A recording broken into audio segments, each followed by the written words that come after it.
आश्रम के पुण्यार्जक हैं अरह सागर गुरु भक्त परिवार। स्वतंत्रता का दिन है। आज का दिन आज़ादी का दिन है। पूरा देश स्वतंत्रता का जश्न मना रहा है। पूरे देश में खुशियां छाई हुई हैं। जो अभी तक परतंत्रता में जी रहे थे, आज फिर से नए हम जीवन को जीने के लिए उपस्थित हुए हैं। भारत में बाहर से आए हुए अनेक शासकों ने भारत पर शासन किया, और इतना ही नहीं, इस भारत के खजाने को लूट पाट करके भी लेकर के चले गए। फिर भी आज भारत समृद्धशाली देशों में गिना जाता है। ये भारत वह भारत है जब इसे सोने की चिड़िया कहा जाता था। सोने की चिड़िया का मतलब यही है था, भारत में विपुल संपन्नता और संस्कृति की संपन्नता थी। खजाने तो थे ही, लेकिन इस भारत में वह विपुल संपन्नता भी थी, नैतिक और संस्कृति की संपन्नता जिसे हम कह सकते हैं।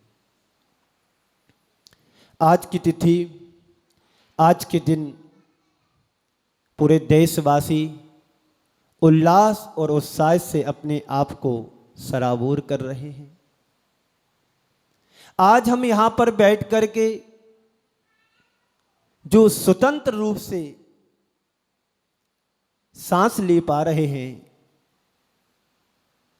उस सांस को लेने में हम उनको याद करें जो इस वतन के लिए मर गए। हम गीत में पढ़ते हैं,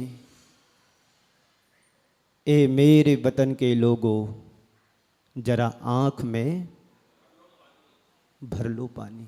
ए मेरे वतन के लोगों जरा आंख में भर लो पानी। आंख में पानी भरने का मतलब ये नहीं है कि तुम किसी के दुख दर्द पर आंसू बहाओ। आंख में पानी भरने का मतलब ये है कि जो इस देश के लिए मर मिटे शहीद हुए, उनके ऊपर कुछ अपनी आंखों में पानी लाओ। जिन्होंने अपने घर की परवाह नहीं की, जिन्होंने अपने परिवार की परवाह नहीं की, जिन्होंने अपने बच्चों की परवाह नहीं की और इस देश के प्रति समर्पित हो गए, न्यौछावर हो गए,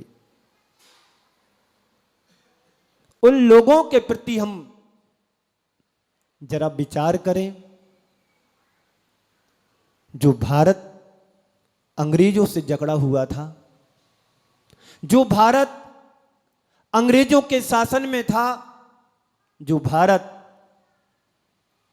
अंग्रेजों के हाथ में था, उस भारत को स्वतंत्रता दिलाने में, उस भारत को स्वतंत्र कराने में हमारे देश के ही नौजवान आगे आए और अपने परिवार की, अपने बच्चों की और अपने माता पिता की परवाह ना करते हुए इस युद्ध में अपने आप को समर्पित कर गए। चंद्रशेखर आजाद वो आजाद थे जो भारत को आजाद तो कर गए, लेकिन अपने जीवन को भी आजाद कर करके चले गए। उन्होंने सोच लिया था कि अब मेरा बचना मुश्किल नहीं है, तो मैं क्यों दूसरों के हाथों द्वारा मारा जाऊं। खुद अपने हाथों से गोली मार करके इस देश को समर्पित हो गए, पर दूसरों के हाथों से नहीं मरे। वो थे चंद्रशेखर आजाद, उस देश के लिए समर्पित होकर के गए। और हम सबका बड़ा गर्व और गौरव की बात होना चाहिए कि उसी भारत में हम सब ने जन्म लिया, जिस भारत में चंद्रशेखर आजाद जैसे, नेहरू जैसे, आदि आदि महात्मा गांधी जैसे व्यक्तित्व ने जन्म लेकर के इस देश को स्वतंत्र कराया, इस देश को परतंत्र से हमारे हाथों में स्वतंत्रता दिलाई। बंधुओं, ये स्वतंत्रता हमारे हाथों में कैसे आई है, इतिहास के पन्नों को पलटने की जरूरत है। ऐसे ऐसे हमारे देश में नररत्न हुए हैं जिन्होंने जन्म लेकर के देश की रक्षा की, देश को परतंत्रता से, अंग्रेजों की जंजीरों से इस भारत को स्वतंत्र कराया। हम सभी आज जो यहां पर स्वतंत्र रूप से विचरण कर रहे हैं, हम लोग यहां पर जो स्वतंत्र रूप से सांस ले पा रहे हैं, और आज हम स्वतंत्र रूप से, हमारे घर परिवार के बच्चे बहनें आदि स्वतंत्र रूप से विचरण कर पा रही हैं, ये तो बाहर की स्वतंत्रता हुई। लेकिन हमें बाहर की स्वतंत्रता तो मिल चुकी है, लेकिन अब अंदर की स्वतंत्रता कैसे मिले, इस बात पर मुझे विचार करना है। बाहर की स्वतंत्रता तुम्हें बाहर के तंत्र से मिल चुकी है, लेकिन आत्मा की स्वतंत्रता आत्म ध्यान से ही प्राप्त हो सकती है। बाहर की स्वतंत्रता तुमने षड्यंत्रों से पाली है, लेकिन आत्मा की स्वतंत्रता आत्मानुशासन से ही प्राप्त हो सकती है। एक जमाना था जब भारत परतंत्र था, एक समय था जब भारत परतंत्र था और आत्मा स्वतंत्र थी, चेतना स्वतंत्र थी। लेकिन आज भारत स्वतंत्र हुआ है और चेतना परतंत्र हो गई है। चेतना परतंत्र हुई है तो इसका कारण क्या है, हमें समझने की जरूरत है, समझाने की जरूरत नहीं है। जिस दिन तुम अपनी चेतना को परतंत्रता जैसा महसूस करोगे, उस दिन तुम्हें किसी और से समझने की जरूरत नहीं है, अपने आप को अंदर झांकने की जरूरत है कि हमारी आत्मा, हमारी चेतना दिनों दिन परतंत्र क्यों होती चली जा रही है। भारत तो स्वतंत्र हो गया, लेकिन आत्मा परतंत्र क्यों हुई। स्वतंत्र भारत में परतंत्र व्यवस्था, भारत को तो तुमने स्वतंत्रता दिला दी, लेकिन हमारी सीमाएं, हमारी व्यवस्थाएं सारी की सारी अभी परतंत्र ही हैं। जैसे किसी ने मेरे से अच्छा बोला तो हम प्रसन्न हो जाते हैं, और कोई हमारे लिए हमारी टिप्पणी करता है तो हम खौल जाते हैं। कोई मेरे लिए अच्छा बोलता है तो हम प्रसन्न हो जाते हैं, कोई हमारी बुराई करता है तो हम दुखी हो जाते हैं। ये हमारी परतंत्रता है। यानी हम अपना जीवन हम अपने हाथ से नहीं जी रहे हैं, हम अपना जीवन दूसरों के ऊपर निर्भर होकर के जी रहे हैं। इस बात का हमें ज्ञान है, इस बात का मुझे भान है? बिल्कुल भी नहीं है। यदि हम वास्तव में स्वतंत्र हुए हैं तो अपनी चेतना को भी स्वतंत्र बनाना है, और चेतना तभी स्वतंत्र बनेगी जब हम अपनी बागडोर अपने हाथ में संभालेंगे। किसी के कहने से हमारे ऊपर प्रभाव नहीं पड़ेगा तो समझ लेना कि हम स्वतंत्र हो रहे हैं, और यदि किसी के कहने से हमारे ऊपर प्रभाव पड़ता है तो यानी हमारी जिंदगी दूसरे के हाथ में है। जब कभी भी स्वतंत्रता की बात आती है तो हम केवल व्यवस्था तक ही सीमित हो जाते हैं। व्यवस्था तक सीमित होने से हमारी स्वतंत्रता नहीं मानी जा सकती है। इस स्वतंत्रता को तो अंदर की अवस्था को स्वतंत्र करने का मतलब है। जब तक तुम्हारी अंदर की अवस्था स्वतंत्र नहीं होगी, बाहर की स्वतंत्रता कितनी भी कर लोगे तो तुम स्वतंत्र नहीं माने जा सकते हो। बाहर की व्यवस्था को सुधारने के लिए अंदर की व्यवस्था को सुधारना परम आवश्यक है। दो प्रकार की स्वतंत्रता होती है, एक लौकिक स्वतंत्रता और एक आध्यात्मिक स्वतंत्रता। लौकिक स्वतंत्रता तुम्हें बाहर की व्यवस्थाओं को स्वतंत्र करा सकता है, लेकिन संत कहते हैं जो अध्यात्म की स्वतंत्रता होती है वो तुम्हारी आत्मा को स्वतंत्र करा सकता है। अनादि काल से यह आत्मा कर्मों से जकड़ी हुई है। एक कर्म तुमने ही इसको सृजा है, इन कर्मों को तुमने ही उपजाया है, इन कर्मों से ही तुम्हारी आत्मा अनादि काल से ग्रसित है। जब तक कर्म तुम्हारे आत्मा से अलग नहीं होंगे तब तक तुम्हारी आत्मा स्वतंत्रता को अनुभव नहीं कर पाएगी। जितने भी महापुरुष धरा पर हुए हैं सब कर्म से बंध करके आए हुए थे। उन्होंने धीरे धीरे अपने आत्मा से कर्मों को विलग किया, साधना और साधना को धारण किया और साधना से ही साध्य तक को पहुंचाया है। ये हमारे अपने हाथ की बात है। हम अपने स्वतंत्र जीवन को परतंत्र बनाते चले जा रहे हैं। भारत में बहुत लोग आए, कोई व्यापार करने के लिए आया, कोई शिक्षा लेने के लिए आया, कोई राजनीति करने के लिए आया और कोई शासन करने के लिए आया। सब लोग शासन करके गए, ज्ञान प्राप्त करके गए और भारत को लूट करके ले गए। चीनी यात्री आप सबको पता है, हांग सांग जो चीनी यात्री था भारत आया, ज्ञान प्राप्त करने के लिए आया और यहाँ पर नालंदा और तक्षशिला जैसे विश्वविद्यालय में ज्ञान प्राप्त करके भारत से चला गया। और हम भारतीय होकर के भी ज्ञान प्राप्त नहीं कर पा रहे हैं। हम भारतीय होकर के भारत की नागरिकता तो प्राप्त कर ली है, लेकिन भारत का ज्ञान अभी हमारे से बहुत दूर है। हम लोगों का बड़ा दुर्भाग्य है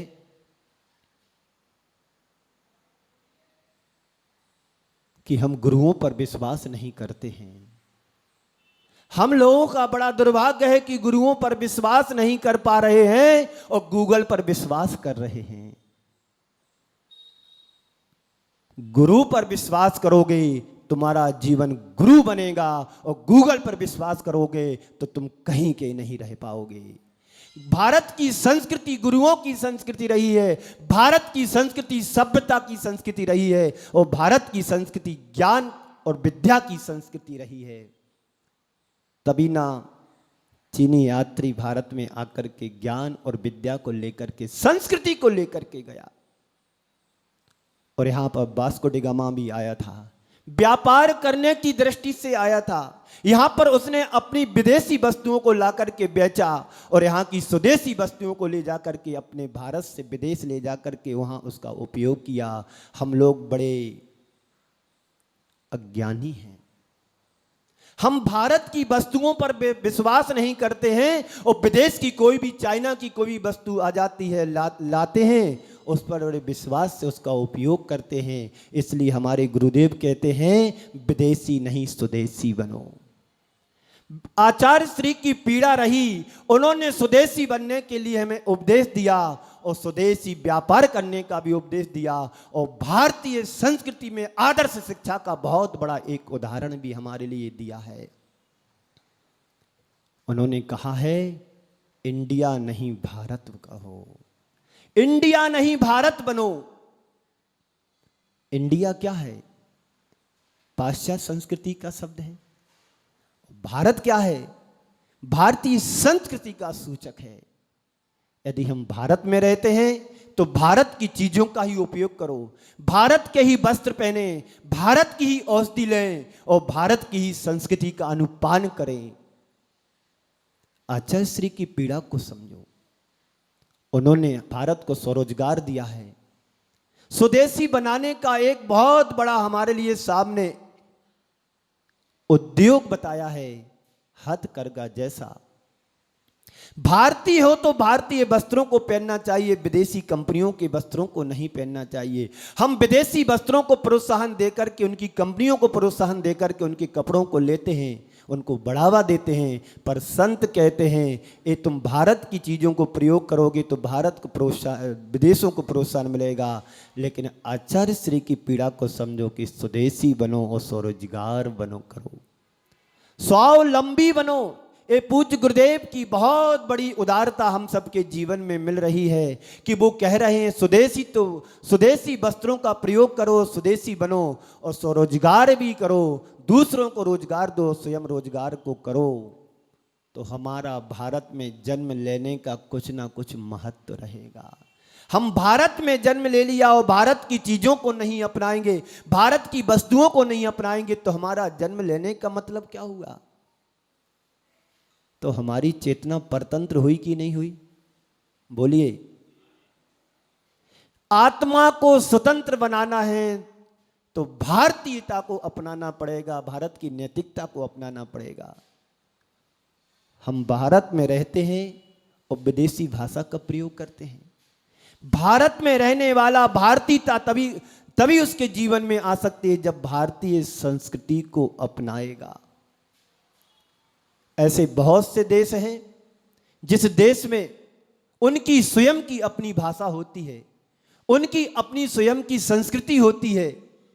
चीन में, फ्रांस में, जापान में चले जाएं, यदि देखते हैं तो सुनते हैं वो अपनी भाषा का ही प्रयोग करते हैं। लेकिन हम भारतीय होकर के अंग्रेजी भाषा का प्रयोग कर रहे हैं, अंग्रेजी माध्यम का उपयोग कर रहे हैं। आज हमारे जितने भी मॉडर्न स्कूल हैं सभी स्कूलों में भाषा का प्रयोग हो रहा है तो विदेशी भाषा का प्रयोग हो रहा है। पूज्य गुरुदेव कहते हैं कि भारत की भाषा का उपयोग करोगे तो तुम्हारे अंदर भारतीय संस्कृति का उत्पादन होगा और विदेशी भाषा का प्रयोग करोगे तो हमारे बच्चे भी विदेशी बन जाएंगे और हमारे हाथ से दूर चले जाएंगे। हम जिस भारत में जन्म लिया है उस भारत की संस्कृति को अपनाएं। जिस भारत का हम अन्न खाते हैं उस भारत को हम योगदान देने की बात करें। हम विदेशी तो अपनाते हैं, विदेशी वस्तुओं को अपना रहे हैं, विदेशी संस्कृति को अपना रहे हैं। विदेशी संस्कृति नहीं हो सकती है, वो पाश्चात्य संस्कृति होती है। आज हमारी वेशभूषा में क्या परिवर्तन आया है, हमारे खान पीन में जो परिवर्तन आया है वो सब भारत का नहीं विदेशों का है। आज बीमारियां देखो, हर घर में एक ना एक व्यक्ति बीमार है। इसका कारण क्या है? कभी आपने सोचा, कभी आपने ये समझा कि आज हम बीमारी क्यों बढ़ रही हैं? क्योंकि हमारा खान पीन बिगड़ा है, हमारी संस्कृति को भूल करके पाश्चात्य संस्कृति में जीने का अभ्यास कर रहे हैं। भारत में शाम को 8 और 9 बजे जब व्यक्ति सो जाया करता था और सुबह 4 बजे उसकी नींद अपने आप खुलती थी, और आज हम 2 बजे, 3 बजे, 4 बजे सोते हैं तो 11 बजे, 10 बजे तक उठेंगे, इसमें कोई बुराई नहीं है। ये सब पाश्चात्य संस्कृति है। वो अपनी भारत की संस्कृति को ले जा करके वहां पर मजा ले रहे हैं और तुम पाश्चात्य संस्कृति को ला करके अपने आप को सजा जैसा भोग रहे हैं। कल मैंने कहा था मुक्ति भुक्ति, अनुरक्ति और विरक्ति। मुक्त तो हम हो चुके हैं अंग्रेजों के कानूनों से, अंग्रेजों की व्यवस्थाओं से, लेकिन अपनी आत्मा को कब मुक्त करोगे? अनंत काल के कर्म बंधनों से। आजादी तुम्हें मिल चुकी है, इस आजादी के बाद अब हमें अपनी आत्मा को भी स्वतंत्र करना है। आत्मा की स्वतंत्रता तभी आ पाएगी जब तुम कर्म के बंधन को समझोगे। कर्म के बंधन वो बंधन है जिन बंधनों के द्वारा हम अपने आप को झुकाते हैं। कर्म जैसा तुम्हें नाच नचाता है, कर्म तुम्हें जैसा खेल खिलाता है, वैसी ये आत्मा खेल खेलती है, वैसी ये आत्मा नाच नाचती है। संत कहते हैं कर्म का बंधन बड़ा प्रबल बंधन है। इस कर्म के बंधन को सहजता से हम दूर नहीं कर सकते हैं। इस कर्म के बंधन को दूर करने के लिए हमें बड़ा पुरुषार्थ और मेहनत करना पड़ेगी। इस कार्यक्रम के पुण्यार्चक थे अरह सागर गुरु भक्त परिवार।